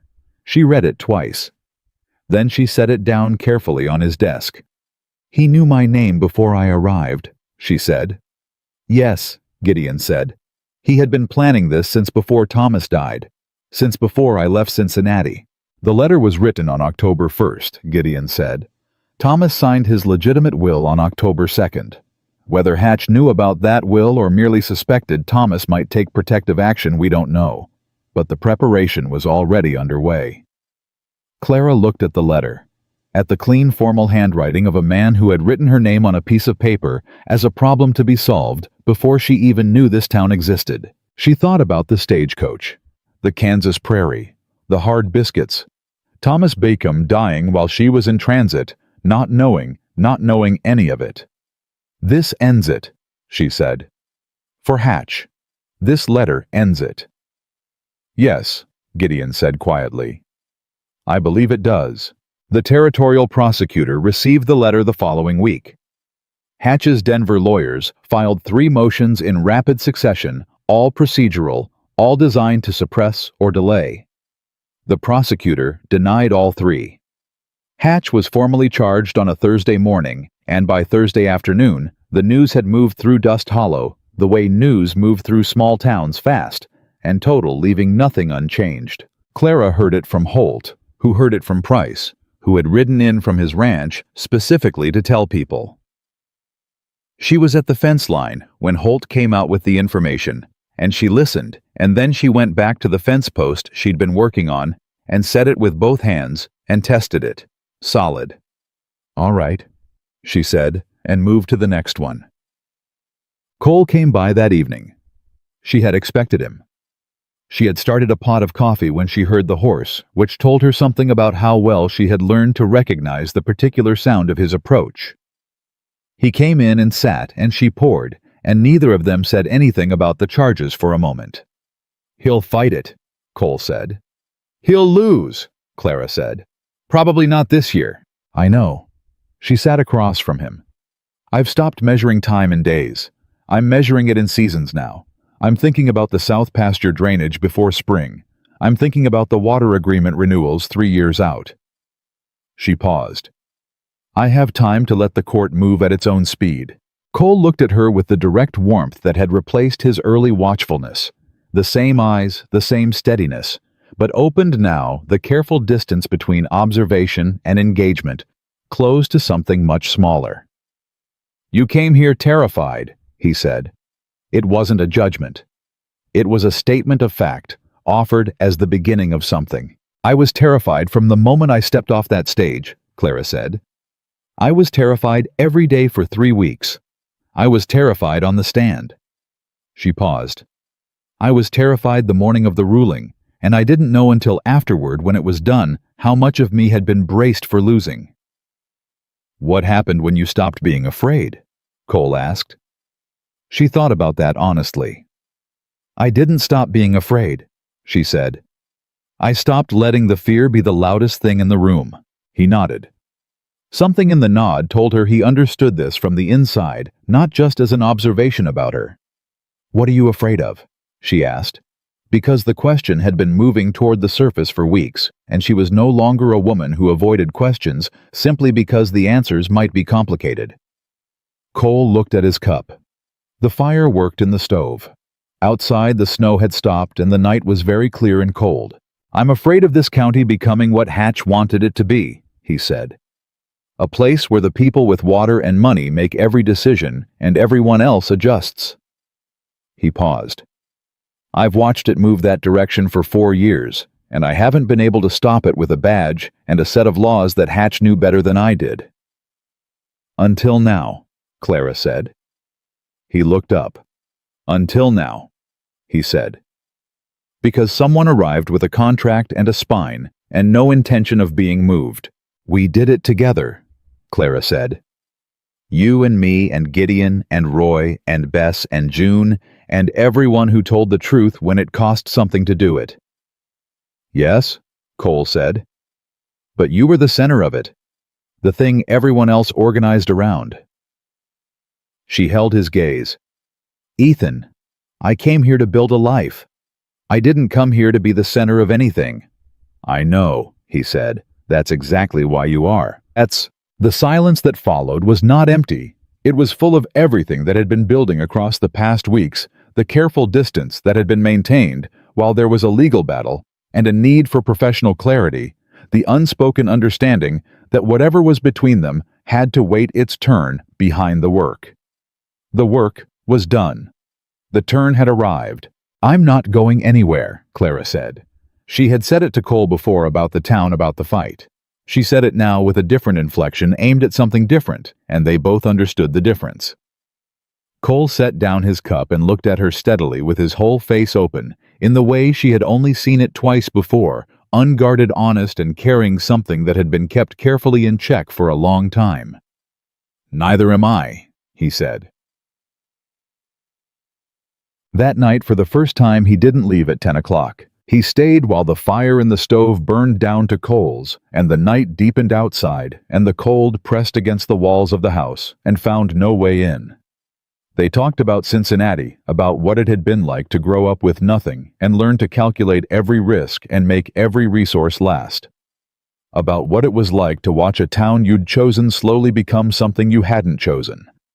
About the small specific things, what Holt had said about the south pasture drainage, which of Price's questions had told Clara he was going to sign the way Roy Calder looked when he took the witness stand, and the country saw what kind of man he was. They talked the way people talk when they have stopped performing ease and found the real thing underneath. At some point, Clara made more coffee, and they drank it. And at some point after that, the conversation slowed into the comfortable quiet of people who have said the important things, and no longer need to fill the space between them. She was not afraid. That was the thing she kept returning to, the specific absence of the fear that had been her constant companion since the stagecoach, since Cincinnati, since longer than that, since a childhood that had taught her that safety was something other people had, and she survived without. The fear that had sharpened her and driven her and carried her through the hearing and the 900 miles and the 3 weeks of building a case out of almost nothing. It was gone. Not dulled, not managed, not overridden by necessity. Gone. Replaced by something that had its own weight and warmth, that she recognized as something she had not felt since she was very young, before she had learned that the world was not reliably safe. She felt safe, not because the danger was entirely past. Hatch was still fighting. The territorial court was still moving. The county was still adjusting to a shifted order. Not because she was protected. She had learned definitively that she did not need to be protected, that she could build protection into her own ground. Safe, because she was in her own house on her own land with a man beside her, who had chosen to be there without being asked, and had never once made her feel that his presence was a cost she would eventually have to pay. Safe because she had done the hardest thing she had ever done, and it had held. Safe because she had come 900 miles terrified, and had arrived somewhere she hadn't known she was looking for. When Cole finally rose to leave hours past his usual time, he stood for a moment in the way of a man making a decision that is not difficult but is significant. "Friday," he said. "Friday," she agreed. Not supper with ranchers this time. Both of them understood that. He put on his hat and she walked him to the door, and they stood in the doorway for a moment, with the cold air between them and the dark land behind him and the warm house behind her. "I'm glad you got on that stagecoach," he said. Clara looked at him, this patient, steady, honest man who had stood at the back of every room until she needed him at the front, and she felt something settle in her chest with the finality of a fence post driven to bedrock. "So am I," she said. He rode out into the Colorado dark, and she closed the door against the cold, and she stood in the warm quiet of everything she had built and everything she had found, and she was not afraid, and she was not alone, and she was exactly where she had chosen to be. Clara Bycombe had come to Dust Hollow terrified with nothing but a contract and her own unbreakable will, and she had turned both into a life that belonged entirely and permanently to her.